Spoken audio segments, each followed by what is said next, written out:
निताई गौरचंद्र। तो उनके दोनों आंखों से गंगा जमुना बहने लगी।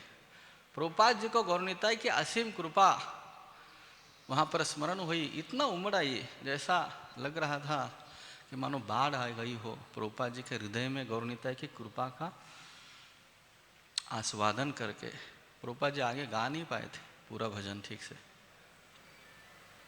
इतना पसंद था ये लोचनदास ठाकुर का भजन। तो यहाँ पर हम प्रभुपाद जी ने उसके ऊपर तात्पर्य दिया था ये भजन गाने के उपरांत, तो हम पढ़ने का प्रयास करेंगे। प्रभुपाद जी कह रहे, यह भजन श्री लोचनदास ठाकुर जी ने रचा है और वो कहते हैं दो भगवान हैं, दो प्रभु है, निताई गौरचंद्र। वे बहुत परम करुणामय है, सारे अवतारों के सार है और सारे साक्षात्कार दिव्य आनंद के वे कंद है।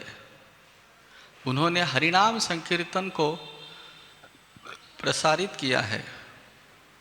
कई सारे अवतार हुए, जैसे रामचंद्र, भगवान कृष्ण का भी अवतार हुआ है जिन्होंने भगवत गीता बताई, जिसके लिए कुछ ज्ञान और कुछ सूझबूझ की आवश्यकता है। लेकिन भगवान चैतन्य और नित्यानंद प्रभु ने केवल यह कीर्तन और नृत्य की शैली सिखाई है।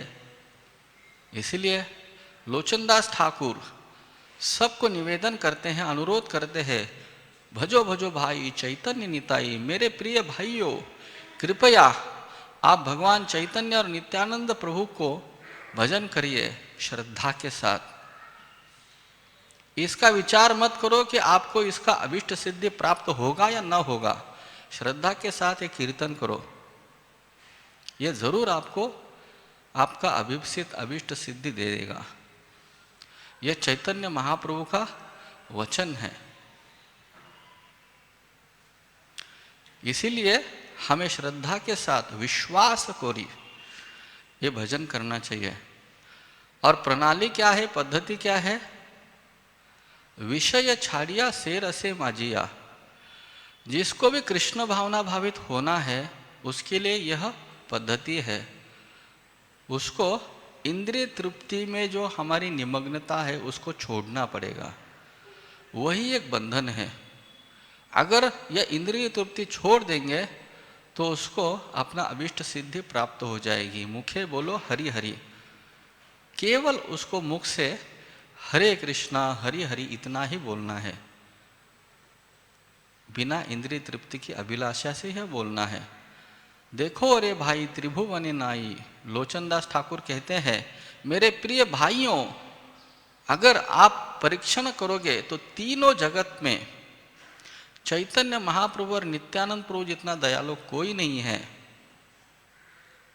उनकी लीला गुणगान श्रवण करने से पशु पक्षी भी रोने लगते हैं, रुदन करने लगते हैं, तो मानवों का तो कहना ही क्या।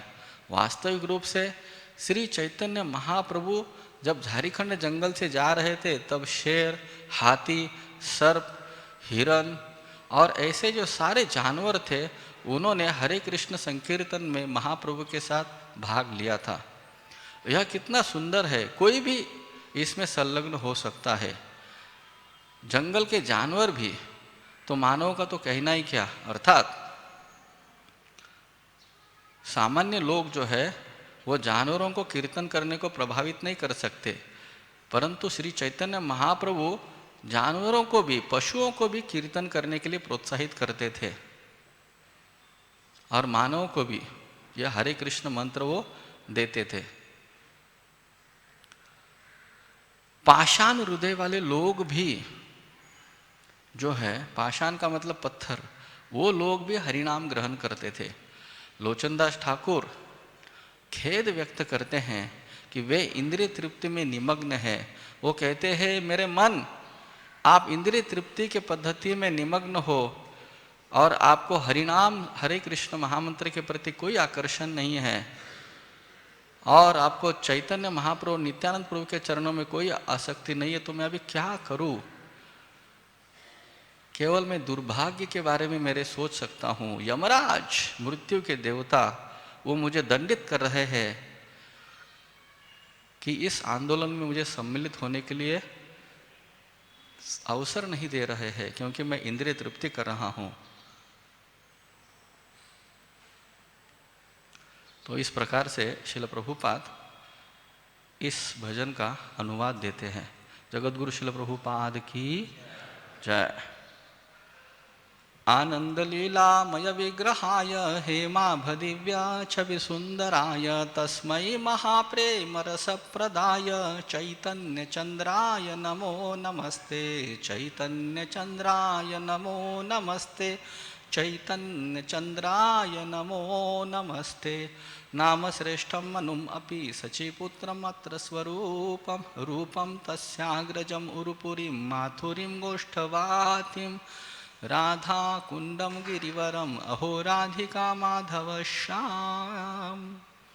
प्राप्तो यस्य प्रथित कृपया श्री गुरुं तम नतोस्मि। श्री गुरुं तम नतोस्मि। श्री गुरुं तम नतोस्मि।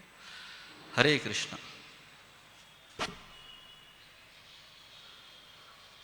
आज हमारा बहुत ही बड़ा सौभाग्य है, हम यहाँ पर श्रील लोचनदास ठाकुर जी के जीवन चरित्र पर चर्चा करने का प्रयास कर रहे हैं।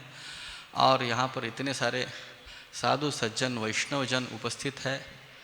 महाराज जी भी यहाँ पर उपस्थित है, महाराज जी आशीर्वाद दीजिए। और कई सारे भक्त हैं। तो हम लोग भाग्यशाली हैं कि लोचनदास ठाकुर जी के जीवन चरित्र पर चर्चा कर रहे हैं। और मैं ज़्यादा भाग्यशाली हूँ क्योंकि मुझे बोलने का अवसर दिया गया है राधा रास बिहारी की कृपा से। और आप भी इसको श्रवण करने के लिए आए हैं, खास करके मुझे आशीर्वाद देने के लिए आए हैं। आपका धन्यवाद। हरे कृष्णा। श्रील प्रभुपाद जी कई बार लोचनदास ठाकुर के ये भजन गाते थे और उनको भक्तों के लिए बोलते थे और बहुत ही सुंदर उनका वर्णन करते थे। तो इसीलिए हमें इनके जीवन चरित्र के बारे में कुछ श्रवण करना महत्वपूर्ण है। श्री गौरमंडल में वर्धमान जिले के कटवा प्रांत में एक नदी है जिसका नाम है अजय। उस नदी के किनारे एक गांव है जिसका नाम है कोग्राम। उस कोग्राम में एक परिवार रहता था वैद्य का। और इस परिवार में कमलाकर नाम के एक वैद्य रहते थे और इनकी पत्नी का नाम था सदानंदी। इनको पौष मास के शुक्ल पक्ष के प्रतिपदा के तिथि पर एक पुत्र प्राप्त हुआ जिनका नाम था लोचनदास और आगे जाकर के बने श्रील लोचनदास ठाकुर। जन्म से ही वे श्री चैतन्य महाप्रभु के महान भक्त थे। उन्होंने श्री गौरांग महाप्रभु के पार्षदों से, उनके मुखारविंद से गौरनिताई की लीलाओं का श्रवण किया था और उनका आकर्षण श्री गौरनिताई के प्रति दिन ब दिन बढ़ते जा रहा था। उनके गुरु का नाम है श्रील नरहरि सरकार, जिनका नाम हम हर दिन गाते हैं। कब गाते हैं? गौर आरती में। कि बानरा हारियादि कोरी चामर ढुलाय। ये खंडवासी थे। श्री महाप्रभु की लीला में अलग अलग दल के भक्त थे, अलग अलग गांव के भक्त थे, कि ग्रुप था इनका। जैसे श्रील प्रभुपाद जी के लीला में राधा रासबिहारी भक्त समूह, राधा मदन मोहन भक्त समूह खारगर, राधा गिरिधारी मीरा रोड का भक्त समूह, ऐसा श्रीमन महाप्रभु के लीला में खंडवासी भक्तों का एक ग्रुप था जिसमें माधव सरकार, मुकुंद सरकार और नरहरि सरकार, ये तीन भाई रहते थे। ये बहुत प्रसिद्ध है सरकार परिवार। मुकुंद सरकार बहुत प्रसिद्ध थे, जिनके पुत्र हुए रघुनंदन सरकार, जिनका आधा लड्डू साक्षात गोपीनाथ ने खाया था। ये रघुनंदन के चाचा थे नरहरि सरकार, और ये श्रीमन महाप्रभु के आरती में चामर सेवा करते थे। ऐसा कहा जाता है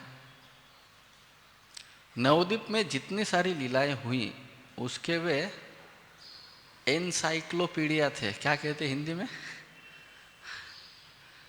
शब्दकोश बोलो या संग्रह बोलो, कुछ भी बोलो। तो जो भी निमाई पंडित की नवद्वीप में लीलाएं हुई थी, वो सारी लीलाओं का जो आगार था, जिसने स्मरण करके रखा था, वो थे नरहरि सरकार। बहुत प्रिय पार्षद थे श्रीमन महाप्रभु के, और केवल वे ही एकमात्र ऐसे भक्त थे पूरी गौर लीला में जिनको यह अनुमति थी कि वो महाप्रभु के आमने सामने कह सकते थे कि आप भगवान हो। अन्यथा अद्वैत आचार्य को भी अनुमति नहीं थी उनको भगवान कहने की। नरहरि सरकार निडरकार बोलते थे श्रीमन चैतन्य महाप्रभु कृष्ण भगवान है, और महाप्रभु फिर भी उनको डांटते नहीं थे। बाकी सब भक्तों को डांटते थे, यहां तक कि अद्वैत आचार्य को भी, सबको डांटते थे। लेकिन केवल एक नरहरि सरकार ही एक ऐसे गौर भक्त थे जिनको यह अनुमति दी गई थी कि वो भगवान चैतन्य महाप्रभु को उनके आमने सामने जा करके भगवान करके संबोधित करते थे। वैसे तो नरहरि सरकार की अनंत सारी लीलाएं हैं। आज मुझे कहना है लोचनदास ठाकुर के बारे में। साथ ही साथ मुझे यह भी कहा गया है कि हो सके तो कल परसों जो उद्धरण दत्त ठाकुर और महेश पंडित जी का आविर्भाव या तिरुभाव हुआ था, उनके बारे में चर्चा करें। समय बहुत कम है, तो हम प्रयास करते हैं कितनी लीलाएं इसमें हो सकती है उतना पूरा करने का।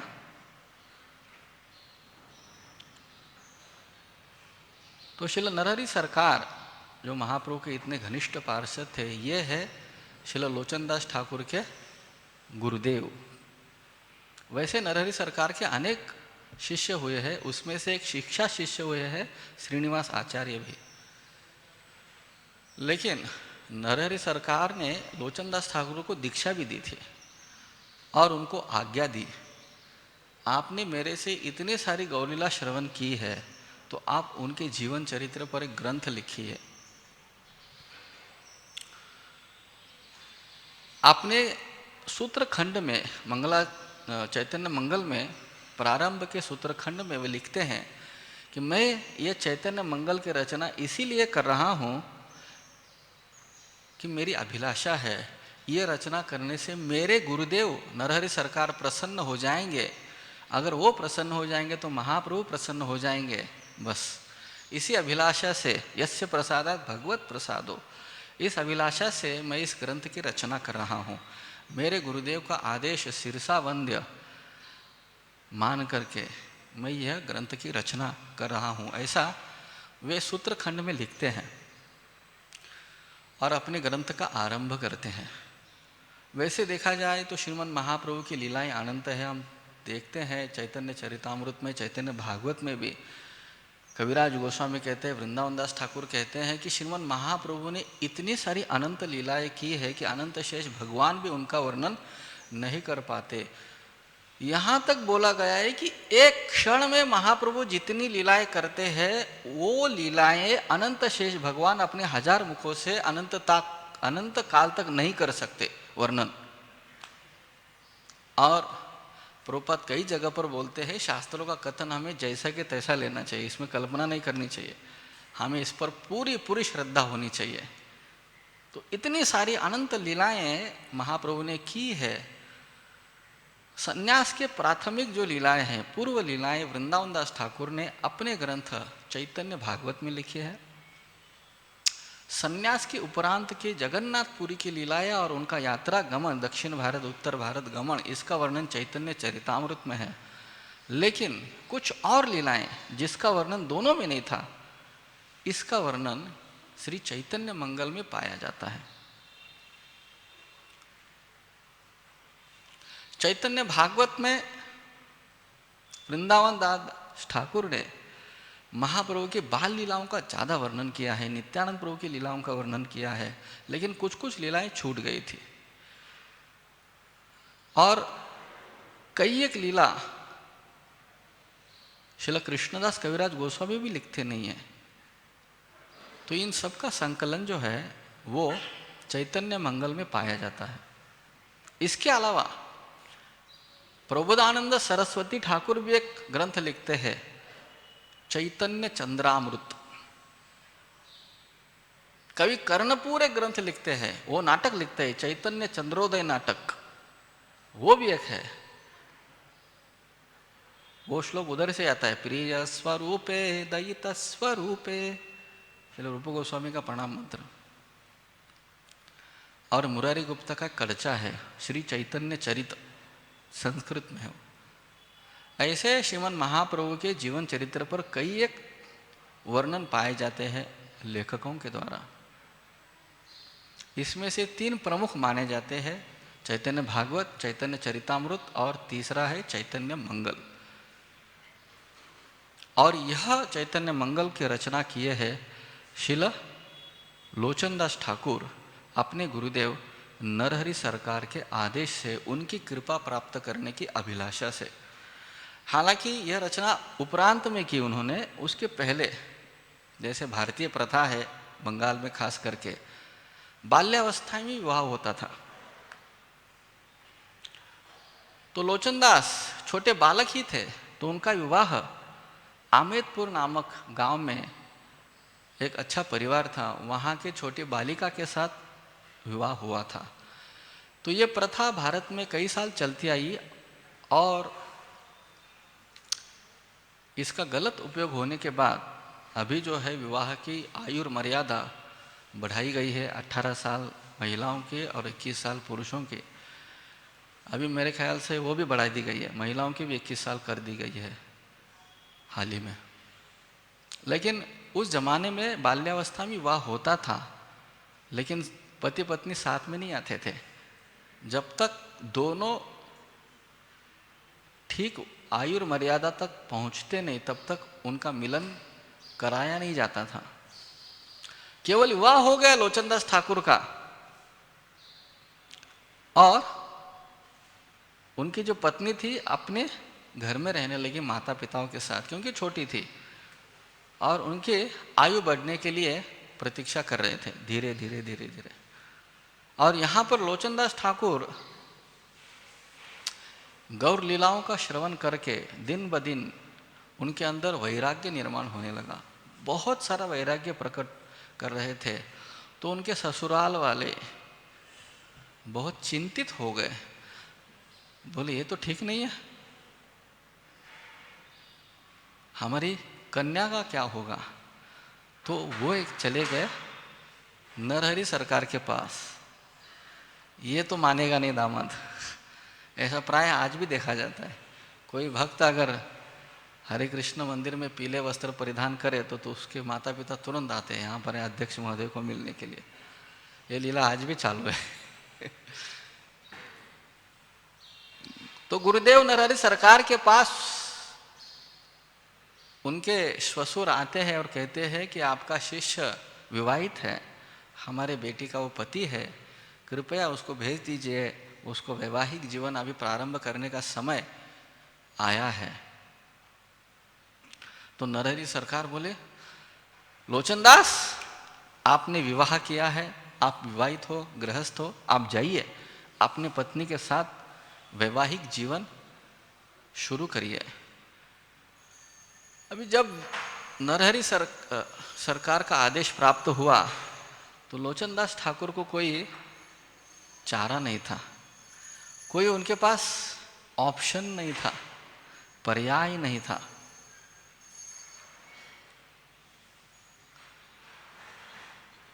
उनको आना पड़ा, जबरदस्ती आना पड़ा। और वो आते हैं आमेदपुर गांव के पंचक्रोशी में। छोटे के आयु में थे तभी विवाह हुआ था, उनको पता नहीं थी गांव के पंचक्रोशी, उनको पता नहीं था गांव में आने के बाद ससुराल में घर कहाँ है, उनकी पत्नी कैसी दिखती है। उस समय कुछ ऐसा व्हाट्सअप फेसबुक या कैमरा था ही नहीं, बार बार देखते बैठते थे आजकल के नौजवान लड़कों की तरह, ऐसा कुछ था ही नहीं। तो वो आए, उनको घर पता नहीं था ससुराल का, तो ढूंढते ढूंढते आ रहे थे और उन्होंने देखा कुएं के पास एक युवती पानी खींच रही थी कुएं से। तो उन्होंने उनको पूछा, माता जी ये फलाना घर कहाँ पर है? जो भी नाम था उनके ससुराल का उन्होंने पूछा हाथ जोड़ के, माता जी ये घर कहाँ पर है? उनको भी पता नहीं था ये मेरे पति है। वो भी बहुत छोटी बालिका थी उस समय जब विवाह हुआ था। उसके उपरांत यह उनकी पहली मुलाकात थी विवाह के उपरांत। तो उन्होंने कुछ रास्ता बता दिया, ऐसे जाओ ऐसे जाओ जो भी है। तो वो उस मार्गदर्शन के अनुसार आए, अपने ससुराल के घर में बैठ गए। उनके ससुराल वालों ने पानी वगैरह दिया, हमारी बेटी आ ही रही है, पानी लाने गई है। तो जैसे ही वो घर के दहलीज में प्रवेश करती है, चौखट में, और वो अंदर आती है, कहते ये हमारी कन्या, आपकी पत्नी। अच्छा यही है? अरे ससुर जी मैंने तो इनको माताजी कहा था और मुझे पता नहीं था ये मेरी पत्नी है। मैंने तो इनको मेरी माँ के समान समझा था। अभी मैं इनके साथ वैवाहिक जीवन नहीं जी सकता, यह संभव नहीं है, कृपया मुझे माफ करिए। ऐसा कह के वो वहीं पर उनका आशीर्वाद लेकर निकल जाते हैं और अपने गुरुदेव के चरणों में आकर स्थित हो जाते हैं। उस समय वापस वे लोग आते हैं नरहरि सरकार के पास बोले ऐसे ऐसी लीला हो गई है। बोले अभी कुछ कर नहीं सकते अब ये तो उसको माँ के समान ही समझेगा, मैं इसको जानता हूँ, इसका दृढ़ निश्चय क्या है, ये उसकी गलती नहीं है, ये श्रीमन महाप्रभु की लीला है। तो उसके उपरांत लोचनदास ठाकुर कभी गए नहीं अपनी पत्नी के साथ रहने के लिए। जय श्री लोचनदास ठाकुर की जय। ये उनकी भक्ति का प्रभाव था। वो जो कहते थे वो इतना गंभीरता से पालन करते थे। तो सोचिए चैतन्य मंगल ग्रंथ उन्होंने, वो केवल एक बार एक युवती के साथ संभाषण किए माताजी कह के, तो उन्होंने जीवन भर पालन किया। उन्होंने कागज पर लिखा है ताड़पत्री पर चैतन्य मंगल, वो कितना गंभीर होगा। उनके भक्ति के, जैसे प्रभुपाद कहते हैं ना, भक्ति वेदांत परपोर्ट्स आर माय इंटरनल एक्सटेसिस, उनके भक्ति का सारभूत जो है वो चैतन्य मंगल है। कितना महान ग्रंथ होगा वो। इस ग्रंथ की रचना उन्होंने श्रीखंड में कुंड है, आप अगर उधर जाओगे, गोपीनाथ भगवान का विग्रह है जिसकी सेवा उनके गुरुदेव के भाई मुकुंद सरकार, माधव सरकार और रघुनंदन सरकार करते थे। उधर ही बाजू में कुंड है, नूपुर कुंड, जहाँ पर कनाई ठाकुर के नूपुर गिरे थे और वहाँ पर कुंड बन गया था। उस कुंड के किनारे बैठ करके उन्होंने यह ग्रंथ लिखा है चैतन्य मंगल। आज भी आप जाकर उस जगह का दर्शन कर सकते हैं। इस ग्रंथ का नाम उन्होंने चैतन्य मंगल रखा। समस्या ये हुई, वृंदावन दास ठाकुर इन्होंने भी जो ग्रंथ लिखा था श्रीमन महाप्रभु की लीलाओं के बारे में, उसका नाम था चैतन्य मंगल। तो कुछ लोग ऐसा कहते हैं, गौड़ी वैष्णव संप्रदाय के आचार्यगण कुछ ऐसा कहते हैं कि लोचनदास ठाकुर और कृष्णदास कविराज गोस्वामी एकत्र आए। और कविराज गोस्वामी चैतन्य चरितामृत में लिखते भी है, कृष्ण लीला भागवते कहे वेद व्यास, चैतन्य लीला व्यास वृंदावन दास। कृष्ण लीला का वर्णन भागवत में श्रील वेदव्यास जी ने किया है और श्रील वृंदावन दास ठाकुर ने उन्हीं कृष्ण का चैतन्य महाप्रभु के अवतार कार्य में लीलाओं का वर्णन किया है। तो व्यासदेव जी जो है वही वृंदावन दास ठाकुर है और इसीलिए उनकी जो रचना है चैतन्य मंगल, इसका नामकरण चैतन्य भागवत होना चाहिए। और इस प्रकार से कृष्णदास कविराज गोस्वामी चैतन्य मंगल जो है वृंदावन दास ठाकुर का उसका नामकरण करते चैतन्य भागवत के रूप में। चैतन्य मंगल में कुल मिलाकर 4 खंड है।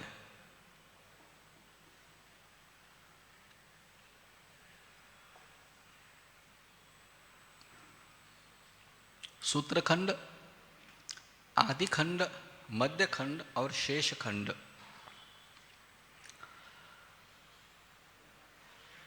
सूत्र खंड में भी लिखते हैं किस प्रकार से चैतन्य मंगल की रचना हुई है। चैतन्य मंगल ये जो ग्रंथ है ये कैसे प्रकट हुआ। सबसे पहले तो कहते हैं कि गुरुदेव श्री नरहरि सरकार जी ने आदेश दिया और गुरु आज्ञा मान करके ये ग्रंथ का प्रारंभ किया हूँ। और वो आगे कहते हैं कि उसका मुख्य आधार है श्रील मुरारी गुप्ता, जो हनुमान जी के अवतार थे गौर लीला में। इन्होंने श्रीमन महाप्रभु की लीलाओं का एक कर्चा रखा था, नोट्स रखे थे, और वो सारे के सारे जो कर्चाएँ थे या नोट्स थे वो संस्कृत में थे। उसका भी विस्तार मुरारी गुप्ता जी ने स्वयं किया था चैतन्य चरित नामक ग्रंथ के माध्यम से। कुछ लोग मुरारी का कर्चा कहते हैं, कुछ लोग उसको चैतन्य चरित भी कहते हैं। और आगे कहते लोचनदास ठाकुर कि यह जो चैतन्य चरित है या मुरारी गुप्ता का कर्चा है, यह मुरारी गुप्ता जी ने दामोदर पंडित को सिखाया था या उनको श्रवण कराया था। आप लोगों को अगर स्मरण है तो आप थोड़ा उजाला दीजिए आपकी स्मृति को। चैतन्य चरितामृत में दामोदर पंडित एक बहुत प्रसिद्ध और घनिष्ठ पार्षद है महाप्रभु के। ये चैतन्य महाप्रभु को भी डांटने का धाड़स रखते थे, साहस रखते थे। महाप्रभु को भी कई बार वाकदंड करते थे। ये जो 4 लोग हैं, रामानंद राय की धीरज, धैर्य, श्रील हरिदास ठाकुर की सहनशीलता, सनातन गोस्वामी की विनम्रता और दामोदर पंडित की सरलता, आर्जवम। प्रभुपाद कहते हैं इसका कोई भी अनुकरण नहीं कर सकता, इनके परे कोई नहीं जा सकता, या अनुकरण भी कोई नहीं कर सकता। तो ये जो दामोदर पंडित थे, उन्होंने महाप्रभु को एक बार कहा था कि ये जो छोटे बालक से आप मिलते जुलते हो ना, ये अच्छा नहीं है। इसके पिता चले गए हैं ये धराधाम छोड़ के, और इसकी माता बहुत सुंदर है, आप इससे ज़्यादा लगाव मत रखो। ऐसा सीधा महाप्रभु को बोला था उन्होंने। तो महाप्रभु ने सोचा ये तो मुझे भी डांट सकता है, तो इसको मैं नवद्वीप भेजता हूँ। ये ऐसा नहीं कि डांटा करके, आचार्यगण कहते हैं कि इसके कारण भेजा क्योंकि उनकी माता बहुत वयस्क थी और उनकी पत्नी विष्णुप्रिया भी उधर थी, और घर में कोई निजी प्रभु या पुरुष भक्त नहीं था।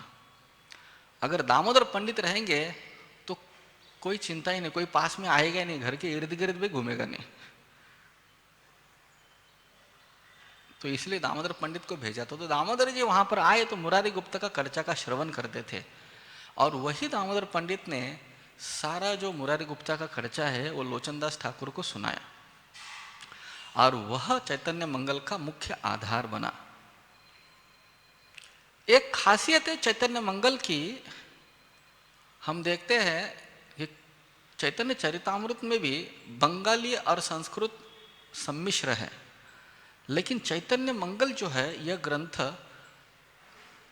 पूर्व बंगाल के पांचाली नामक जो शैली है बंगाली की, उस शैली में लिखा गया है। पूरा का पूरा ग्रंथ बंगाली भाषा में है, और वो जो शैली है वह ग्रामीण बंगाली पांचाली पद्धति से उसकी रचना की गई है।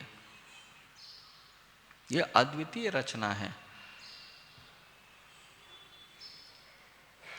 इसीलिए पूरे बंगाल प्रांत में यह जो चैतन्य मंगल है वो अजरामर हो गया, क्योंकि बोलने वाली दैनंदिन भाषा में इसका आविष्कार हुआ था। और आगे वही सूत्रखंड में श्रील लोचनदास ठाकुर कहते हैं कि सबसे पहले मैं चैतन्य भागवत के रचनाकार श्रील वृंदावन दास ठाकुर को प्रणाम करता हूँ, जिनके चैतन्य भागवत के रचना के कारण संपूर्ण दुनिया जो है मंत्रमुग्ध हो गई है, मोहित हो गई है श्रीमन महाप्रभु की लीलाओं का श्रवण करके। इस प्रकार से उन्होंने वृंदावन दास ठाकुर को वंदन किया है। और आगे जाकर के वे दूसरे तीसरे अध्याय में वर्णन करते हैं कैसे श्रीमन महाप्रभु का अवतार हो गया, और उसकी पार्श्वभूमि में बोलते हैं।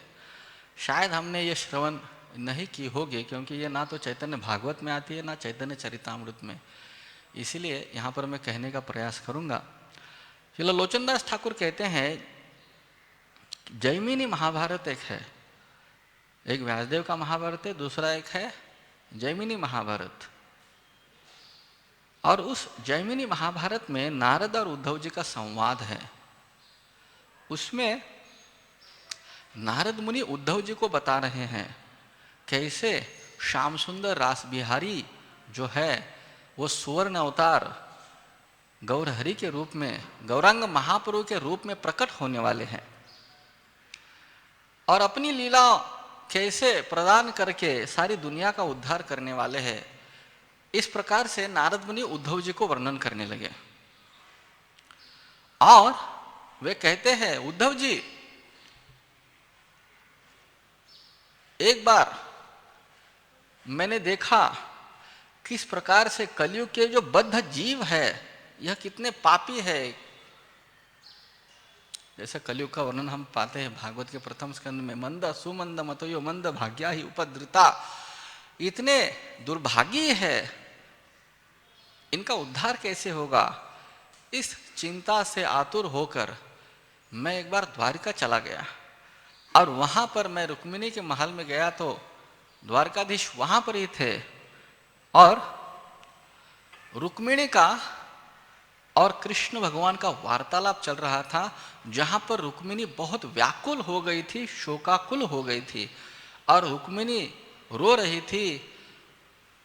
वो कही कि हे भगवान, मैं जानती हूं राधा रानी आपकी महान भक्त है, सबसे प्रिय है, और कलयुग के बद्ध जीवों का उद्धार करने के लिए आप लोग ये राधा रानी का भाव और कांति धारण करके श्रीमन चैतन्य महाप्रभु के रूप में प्रकट होने वाले हो। और रुक्मिणी देवी जो है ऐसा कहते कहते रोने लगी, और ये श्रवण कर रहे नारद मुनि द्वारिका धाम में।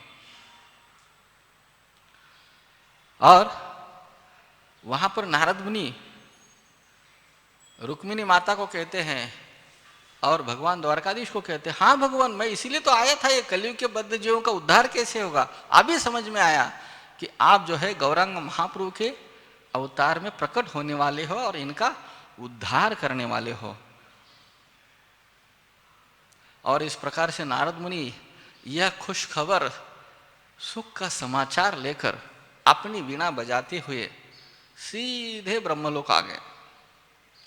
और ब्रह्मलोक में आकर उन्होंने ब्रह्मा जी को यह खुशी का समाचार, प्रसन्नता का और आनंद का, हर्ष का, उल्लास का समाचार ब्रह्मा जी को सुनाया कि साक्षात भगवान श्री कृष्ण कलयुग के बद्ध जीवों का उद्धार करने के लिए गौरांग महाप्रभु के रूप में प्रकट होने वाले हैं। तो ब्रह्मा जी बहुत प्रसन्न हो गए, बोले नारद आप सही बोल रहे हो, भागवत में भी इसका वर्णन आता है, और भागवत से स्वयं ब्रह्मा जी ही वर्णन करने लगते। कृष्ण वर्णम तो शाकृष्णम संगोपांगास्त्र पार्षदम यज्ञ संकीर्तन प्रायजंती ही सुमेधसा। ऐसे और प्रहलाद महाराज की प्रार्थनाओं से छन्न हो कलव युगो। तो ऐसे कई सारे शास्त्रों के उदाहरण देते हुए खुद ब्रह्मा जी ताली बजा बजा कर श्रीमान गौरांग महाप्रभु के अवतार का गुणगान करने लगे। वहां से नारद मुनि आते कैलाश पर्वत। अभी नारद ब्रॉडकास्टिंग मीडिया है, इनको कोई नेटवर्क का इशू नहीं है, कहीं भी जा सकते हैं और कहीं भी वो समाचार फैला सकते हैं। तो नारद मुनि कैलाश में आए और वहां पर भगवान शंकर जी को उन्होंने बताया कि हे देवादिदेव महादेव, कलयुग में भगवान श्री कृष्ण साक्षात चैतन्य महाप्रभु के रूप में आकर बद्ध जीवों का उद्धार करने वाले हैं। उतना ही नहीं, उनको कृष्ण प्रेम प्रदान करने वाले हैं। उन्नत उज्ज्वल रस जो ब्रज भक्ति का रस है वो प्रदान करने वाले हैं। तो वहां पर पार्वती देवी बैठी थी। पार्वती को बहुत आनंद होता है। तो पार्वती देवी कहती है, नारद, मैं चाहती हूं कि कलयुग के बद्ध जीवों को महाप्रसाद वितरण करे। मैंने एक बार आपसे महाप्रसाद की लीला श्रवण करके लक्ष्मी देवी से भगवान का महाप्रसाद प्राप्त किया था, तो महाप्रसाद की महिमा मैं जानती हूँ, लेकिन मैं चाहती हूँ कि कलयुग के बद्ध जीवों को भी महाप्रसाद प्राप्त हो जाए। तो नारद मुनि पार्वती को समझाते हैं, माता आप चिंता मत करो, कलयुग पावन भगवान श्री गौरांग महाप्रभु ये कलयुग में आकर अपना महाप्रसाद वितरण करने वाले हैं और इस प्रकार से लोगों का उद्धार करने वाले हैं। तो वहाँ पर महाप्रसाद का महिमा का वर्णन होता है। वहाँ से नारद मुनि आते जगन्नाथपुरी, और जगन्नाथपुरी में आते हैं तो भगवान जगन्नाथ उनको कहते हैं कि नारद आप गोलोक चले जाओ अभी। वहाँ से नारद मुनि निकलते गोलोक के लिए, जाते जाता वो वाया वैकुंठ आते हैं, और वैकुंठ में भी भगवान विष्णु नारायण और लक्ष्मी को समाचार सुनाते हैं कि साक्षात भगवान श्री कृष्ण गौरांग महाप्रभु के रूप में आने वाले।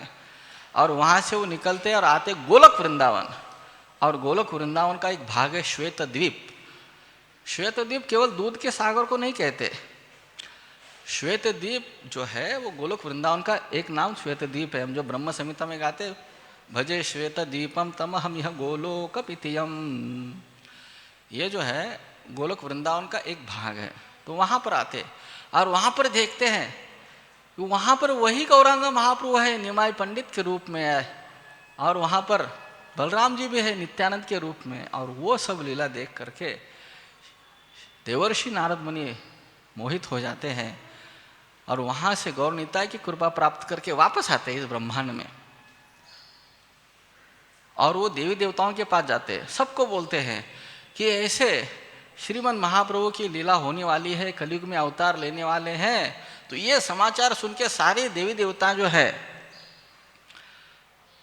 वो नवद्वीप में जन्म लेने लगे। बृहस्पति आए सार्वभौम भट्टाचार्य के रूप में, मुरारी गुप्त हनुमान जी आए मुरारी गुप्ता के रूप में। नारद मुनि का एक खुशी का समाचार लेकर सब लोगों ने अपना अपना टिकट रिजर्व कर दिया अपने अपनी जगहों पे। और उसके बाद लोचनदास ठाकुर वर्णन करते हैं श्रीमन महाप्रभु के प्रकटीकरण का। इस प्रकार से वो उनके प्रकट के पार्श्वभूमि का वर्णन करते हैं चैतन्य मंगल में।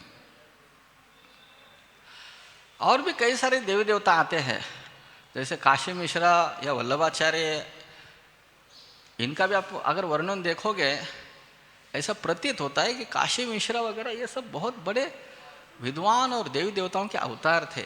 कुछ लोग ऐसा भी कहते हैं कि वल्लभाचार्य इंद्रदेव के अवतार थे। इसका कोई प्रमाण तो कुछ है नहीं, लेकिन स्वयं वल्लभाचार्य कहते हैं कि मेरा अहंकार इंद्र के प्रति आपने हनन किया है अंत्य लीला के 6ठे अध्याय में, 6ठे या 7वें अध्याय में। तो इस प्रकार से कुछ आचार्यगण कहते हैं कि ये चैतन्य महाप्रभु के पार्षद जो थे ये कोई साधारण नहीं थे, ये कुछ देवी देवता थे, कुछ गोलोक वृंदावन से आए थे लीला करने के लिए। खास करके श्री चैतन्य मंगल में श्रीमन महाप्रभु के विवाह का वर्णन पाया जाता है।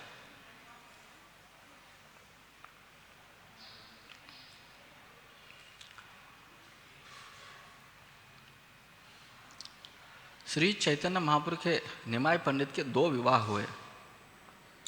प्रथम विवाह उनका हुआ लक्ष्मी प्रिया से। इनके पिता का नाम था श्री अनंत। श्रील भक्तिविनोद ठाकुर कहते हैं ये श्री अनंत ये दूसरे तीसरे कोई नहीं थे, रामानुजाचार्य थे।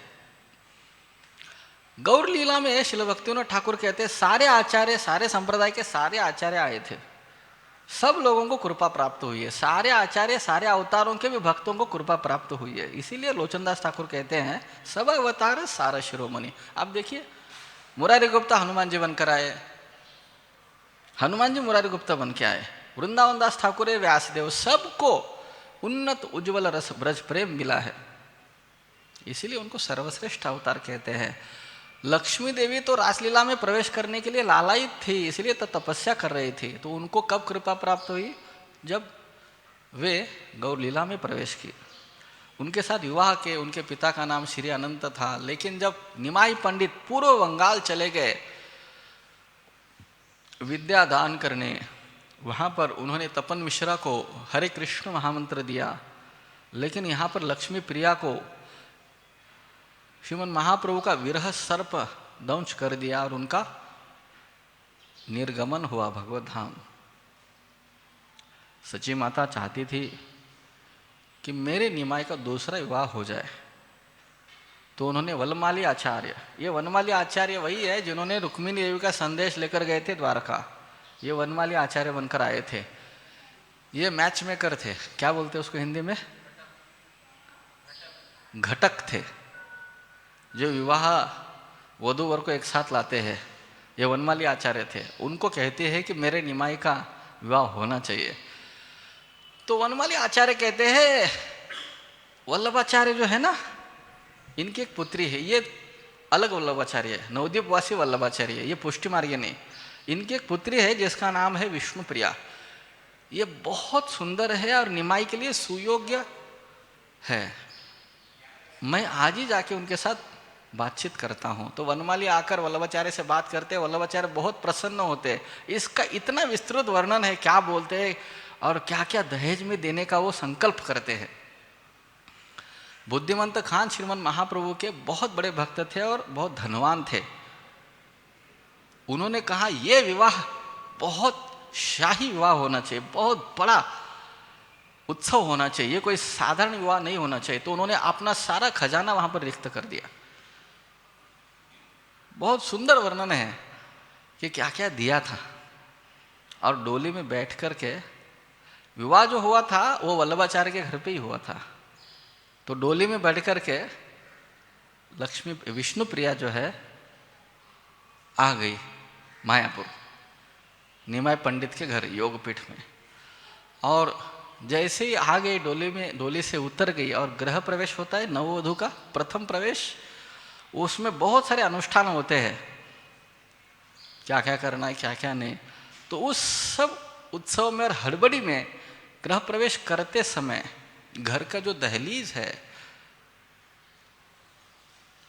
उसको विष्णुप्रिया का अंगूठा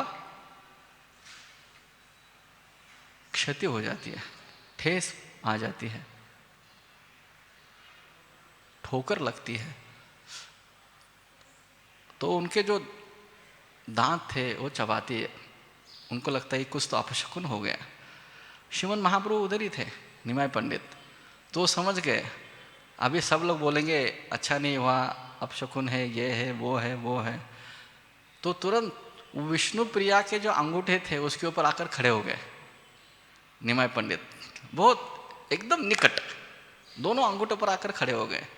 भगवान है, उनका स्पर्श होते ही विष्णु प्रिया सारा दर्द भूल गई और उनका इस प्रकार से गृह प्रवेश अत्यंत मांगल्य के तरीके से हो गया। और निमाय पंडित उस दिन के उत्सव मूर्ति वहाँ पर प्रवचन देते हैं शुभ अपशकुन के ऊपर, शुभ अशुभ के ऊपर।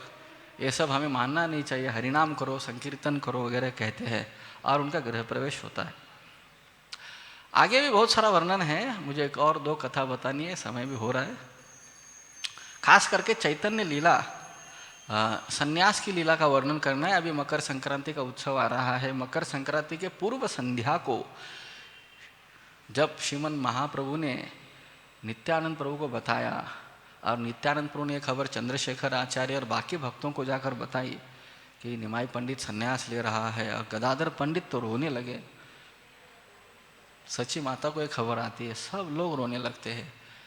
पूर्व संध्या के समय महाप्रभु सब भक्तों के साथ बैठते हैं योगपीठ पर अपने घर पे और सबको उपदेश करते हैं।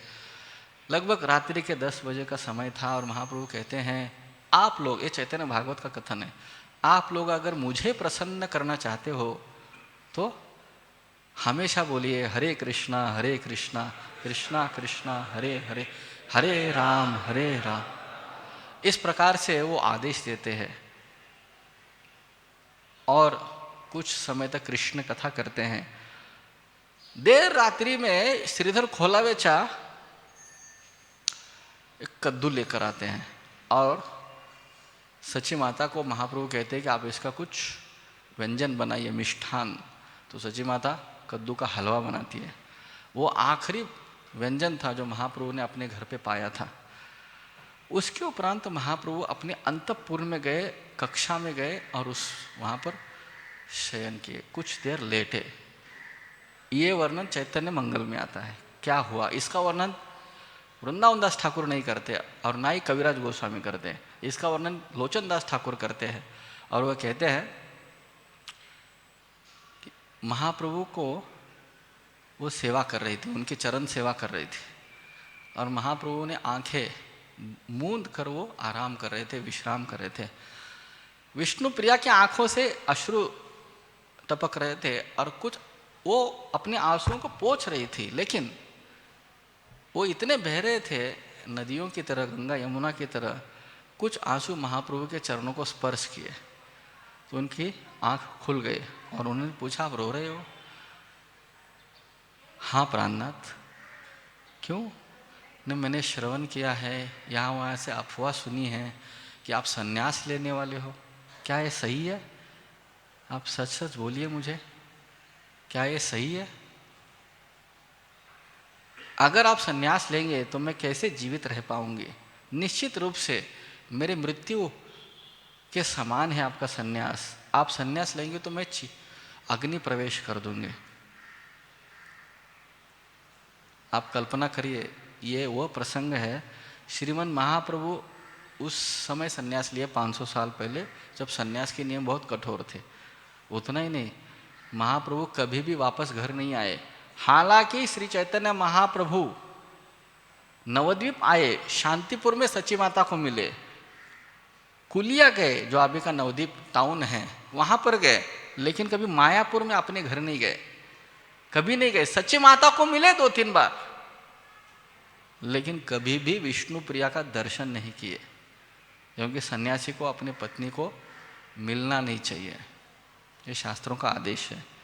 तो आप कल्पना करिए, 16 साल की नवयुवती है विष्णु प्रिया, उसकी उम्र ज़्यादा नहीं है, और वो संभाषण करिए, प्राणनाथ आप मुझे अगर छोड़ के जाओगे तो मैं कैसे जीवित रह पाऊंगी, मैं तो अग्नि प्रवेश करूंगी।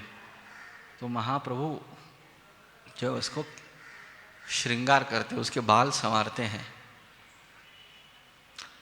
फूल भी लगाते हैं और उसको दिव्य ज्ञान देते हैं। ये शरीर पंच महाभूतों से बना है, भगवान के विविध अवतार है, और स्वयं अपना चतुर्भुज रूप विष्णु प्रिया को दर्शाते हैं। और विष्णु प्रिया रोने लगती है, रोने लगती है, रोने लगती है। आप कल्पना करिए उसके विदारक अवस्था, और श्रीमन महाप्रभु के चरणों में गिरती है। कुछ भी हो जाए, आप मेरे प्राणनाथ हो, आप मेरे पति हो, मैं आपके बिना जीवित नहीं रह पाऊंगे। कुछ लोग ऐसा भी कहते हैं कि श्रीमन महाप्रभु ने उनको एक विग्रह दिया पूजन करने के लिए, भजन करने के लिए, वही विग्रह जो अभी नवद्वीप टाउन में धामेश्वर महाप्रभु के नाम से जाना जाता है। और महाप्रभु सुबह जल्दी, मतलब ब्रह्म मुहूर्त के पहले ही घर छोड़ करके निकल गए। तो ये विष्णु प्रिया देवी का त्याग है, जिसके कारण सारे कलयुग का या ब्रह्मांड का उद्धार हो गया है, उनके त्याग के कारण। इसीलिए करभाजन ऋषि एकादश स्कंद में निमि महाराज को कहते हैं, त्यक्त्वा सुदुस्त्यजसुरेप्सित राज्य लक्ष्मी धर्मिष्ठ आर्यवचसाम यदगादरन्यात् माया मृगम दयितयिप्सितमन्वधावत् वंदे महापुरुष ते चरणारविंदम। जब वे कृष्णवर्णम त्रिषा कृष्णम श्लोक बताते हैं, उसके उपरांत तो वो श्रीमन महाप्रभु को प्रणाम कर रहे हैं। ये एक श्लोक तीनों अवतारों को लगता है, रामचंद्र, कृष्ण भगवान, और खास करके श्री विश्वनाथ चक्रवर्ती ठाकुर कहते हैं ये श्रीमन महाप्रभु के लिए श्लोक लिखा गया है, व्यासदेव जी के द्वारा। सुखदेव गोस्वामी कहते हैं, और यह कहा गया है करभाजन ऋषि के माध्यम से। अपनी इतनी शीलवान, गुणवान, रूपवान नौजवान पत्नी विष्णु प्रिया का उन्होंने त्याग दिया। त्यक्त्वा सुदुस्ते, जब सुरेप्सित राज्य लक्ष्मी, सारे लक्ष्मी का सार था वो। किस लिए? माया मृगम, हम माया के पीछे दौड़ रहे तो अन्वधावत, हमारे पीछे महाप्रभु दौड़ रहे। तो ये वर्णन जो है लोचन दास ठाकुर अपने चैतन्य मंगल में करते हैं। और आगे है वर्णन है, वो जितना हरिनाम लेते थे उतने चावल बाजू में रखते थे। जितना हरिनाम जप करते थे उतने चावल बाजू में कटोरे में रखते थे, और दिन भर में जितना नाम जप हुआ है उतने चावल वो ग्रहण करते थे। विष्णु प्रिया, सोचो अगर हम प्रयास करें, जितना नाम जप कर रहे तो उतने चावल खाने का हम प्रयास करें, हम तो 7-8 दिन में चले जाएंगे संभव नहीं है। बहुत सुंदर वर्णन है। अभी समय तो हो गया है, तो एक आखिरी कथा कह के मैं यहाँ पर रुकना चाहूँगा। चैतन्य मंगल के आखिरी, इस कथा के साथ चैतन्य मंगल समाप्त होता है। शायद मैंने पहले भी यहाँ कही थी, जगन्नाथपुरी में दक्षिण देश में एक ब्राह्मण था, बहुत दरिद्र था। तो उसने कहीं से श्रवण किया था कि भगवान जगन्नाथ बहुत दयालु है। तो अपने पत्नी के आदेश से वो आता है जगन्नाथपुरी, और भगवान जगन्नाथ को कहता है, जगन्नाथ मैं दरिद्र हूँ, मेरे पास कोई लक्ष्मी नहीं है, कुछ नहीं, मैं आपको निवेदन करता हूँ, मुझे 7 दिन के अंदर कुछ ना कुछ धन दे दो ताकि मैं अपना घर गृहस्थी चला सकूँ, और 7 दिन में आपने कुछ दिया नहीं ना तो मैं आत्महत्या करूँगा। ऐसे कुछ कुछ भक्त होते तो पहला दिन जाता है, कुछ नहीं मिलता, दूसरा दिन, तीसरा, जगन्नाथ क्या हो गया? 3 दिन हो गए, कुछ नहीं मिलता, 4 दिन हो गए, कुछ नहीं मिला, 5 दिन, 6 दिन, 7 दिन हो गए, कुछ नहीं उसको प्राप्त हुआ। ठीक है, मैं अभी आत्महत्या करके ही दिखाता हूं। बहुत ही व्याकुल था, तो निकल गया जगन्नाथ मंदिर से और समंदर की तरफ आत्महत्या करने के लिए गया। जैसे वो समंदर में प्रवेश कर रहा था, सच में वो आत्महत्या कर रहा था, वो गंभीर था, कर रहा था, तो उस समय अंदर से एक बहुत बड़ा राक्षस प्राय व्यक्ति बाहर आया, और जैसे वो किनारे आने लगा तो उसने मनुष्य का रूप धारण किया। तो इसका आत्महत्या का विचार बदल गया, बाद में करता हूँ, ये कौन है पहले देखता हूँ। तो उसके पीछे पीछे आता है, बोले आप कौन हो? ये ब्राह्मण पूछता है। तो ये पीछे मुड़ के बोलते, तुम कौन हो? मैं दक्षिण भारत से आया हूँ, मैं एक ब्राह्मण हूँ, बहुत दरिद्र हूँ, आप कौन है बोलो। तो कुछ बोलते नहीं। वो जो समंदर से आया हुआ महाकाय व्यक्ति जो मानव का रूप धारण करते, कुछ बोलता नहीं, वो चलते रहता है। वो कहते हैं मैं जगन्नाथ के दर्शन के लिए जा रहा हूँ, उतना ही बोलते हैं। अरे वो जगन्नाथ कुछ नहीं देता, मुझे कुछ नहीं दिया, बहुत दिनों से मैं मांग रहा था, धमकी भी दिया फिर भी नहीं दिया। तो सीधे वो जो व्यक्ति है तोटा गोपीनाथ मंदिर में आते हैं, और वहां पर श्रीमद महाप्रभु होते हैं। तोटा गोपीनाथ को प्रणाम करते हैं, और महाप्रभु कहते हैं, विभीषण कितने दिनों से मैं आपकी प्रतीक्षा कर रहा हूं, कितने युगों से प्रतीक्षा कर रहा हूं। तो वो कौन थे? रावण के छोटे भाई लंकाधिपति विभीषण महाराज की जय।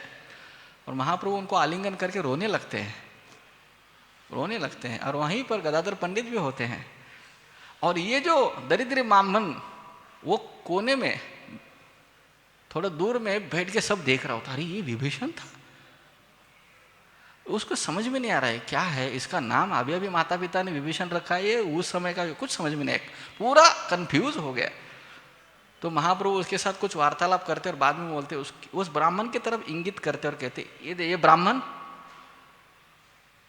ये ब्राह्मण मुझे परेशान कर रहा है, पिछले 7 दिन से आके रोज मुझे धमकी देता है कि मेरे को कुछ धन दे दो, मेरे को कुछ धन दे दो। ये इतना पापी है पिछले जन्म का, इसको कोई धन प्राप्त होने का संभव ही नहीं है, इसको मैं कैसे धन दूं? और अभी मुझे आके धमकी देता है, मैं आत्महत्या करूंगा, मैं ऐसे करूंगा, मैं वैसे करूंगा, ये करूंगा और वो करूंगा। अभी आपके साथ आया, इसको कुछ धन दे दो, इसको लेके जाओ।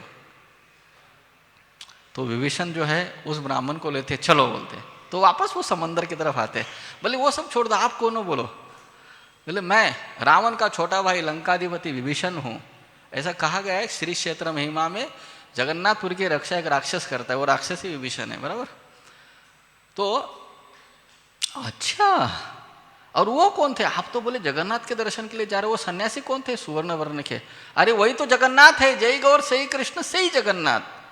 अच्छा, तो मुझे कोई धन नहीं चाहिए, चलो उनके पास लेके चलो, उनके पास लेके चलो। और वहां पर आते हैं और उनके चरणों में समर्पित हो जाते हैं और बोलते हैं भगवान मुझे माफ करो, मैंने बहुत सारे अपराध किए, मुझे आपका धन मिल गया, आपका दर्शन मिल गया, हरिनाम मिल गया, मुझे और क्या चाहिए। इस प्रकार लोचनदास ठाकुर जो है चैतन्य मंगल का समापन करते हैं। ये श्रीमन महाप्रभु ये एक ऐसे सुवर्ण अवतार है, उसके सामने सारा सोना फीका है, तप्त कांचन उनका रंग है। तो श्रील लोचनदास ठाकुर और भी बहुत सारी लीलाओं का वर्णन है। सबसे महत्वपूर्ण हम लोगों के लिए, इस्कॉन के अनुयायी के लिए लोचनदास ठाकुर की सबसे बड़ी कृपा एक इस प्रकार से, ये आप श्रवण करिए कृपया। सूत्र खंड में वर्णन करते हैं, चैतन्य महाप्रभु स्वयं कहते हैं मैं सबका उद्धार करूंगा हरिनाम संकीर्तन के माध्यम से। और आगे कहते हैं यदि पापी धर्म छाड़ी दूर देशे जाए, तथापि मोर सेनापति भक्त जाइबे तथाय। अगर पापी लोग धर्म छोड़कर दूर देश में भी जाकर बैठेंगे तो मैं अपना सेनापति भक्त को भेज करके उनका उद्धार करूंगा। कौन है वो सेनापति भक्त? जगत गुरु शिल प्रभुपाद की। तो ये वर्णन लोचनदास ठाकुर चैतन्य मंगल के सूत्रखंड में करते। शिल प्रभुपाद का भविष्यवाणी पहले ही हो चुकी है, और वो भी कोई साधारण भक्त नहीं, लोचनदास ठाकुर करते हैं जिनका आविर्भाव आज हुआ है। तो हम आज के दिन श्री लोचनदास ठाकुर के चरणों में प्रार्थना करते हैं कि वे हमें ऐसी कुछ कृपा बरसाएं कि जिसके चलते हम श्रील प्रभुपाद को अपने प्रयासों से प्रसन्न कर सके। तो यहाँ पर अभी हम लोचनदास ठाकुर का एक आखिरी भजन गाएंगे, नित्यानंद प्रभु का आकरोद परमानंद नित्यानंद राय। क्योंकि चैतन्य मंगल में नित्यानंद प्रभु की लीलाएं बहुत कम है, इसीलिए आखिरी में जाकर उन्होंने नित्यानंद प्रभु के बहुत सारी भजन गाए हैं, निताई गुण मणि अमर इत्यादि इत्यादि। तो हम ये भजन गाएंगे और इसके उपरांत हमारा जो आज का प्रवचन है उसको विराम देंगे।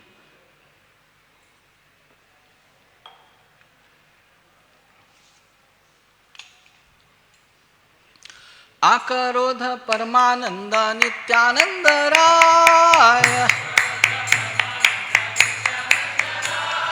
आकरोध परमानंद नित्यानंद राय, अभिमान शून्य निताई नगरे बेड़ाय, अभिमान शून्य निताई नगरे बेड़ाय, अधम पतित जीवेर द्वारे द्वारे गिया, अधम पतित जीवेर द्वारे द्वारे गिया, हरि नाम महामंत्र दीक्षे न बिलाइया, हरि नाम महामंत्र दीक्षे न बिलाइया, जारे देखो तारे को हे दंते तृणधारी, जारे देखो तारे को हे दंते तृणधारी, अमारे किनियालह बोलो गौरहारी,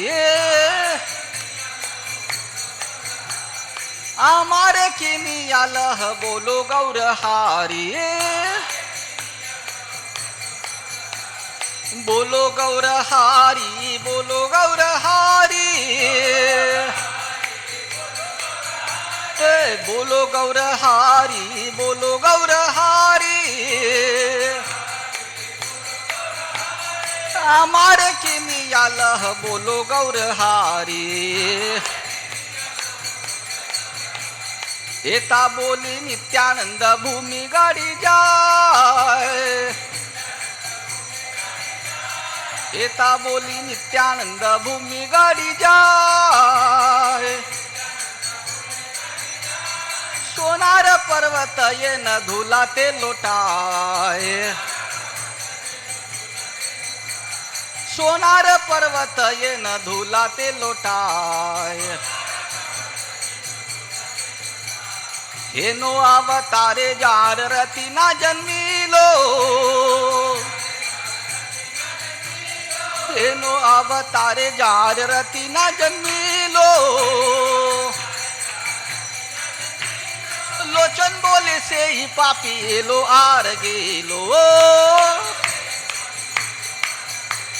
लोचन बोले से ही पापी लो आर गेलो। अकरोध परमानंद नित्यानंद राय। अभिमान शून्य निताई न करे बेड़ाय। जय गौरा निताय जय गौरा निताय गौरा निताय जय गौरा निताय।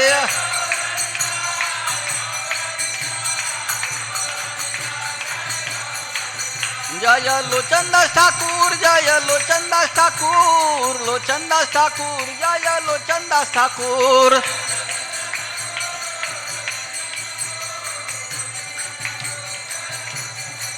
जय जय प्रभुपाद प्रभुपाद प्रभुपाद जय प्रभुपाद।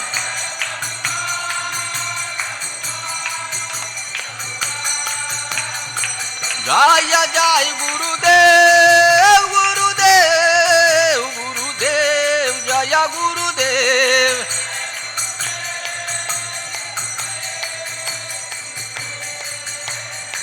निताय गौर हरि बोल हरि बोल हरि बोल गौर हरि बोल।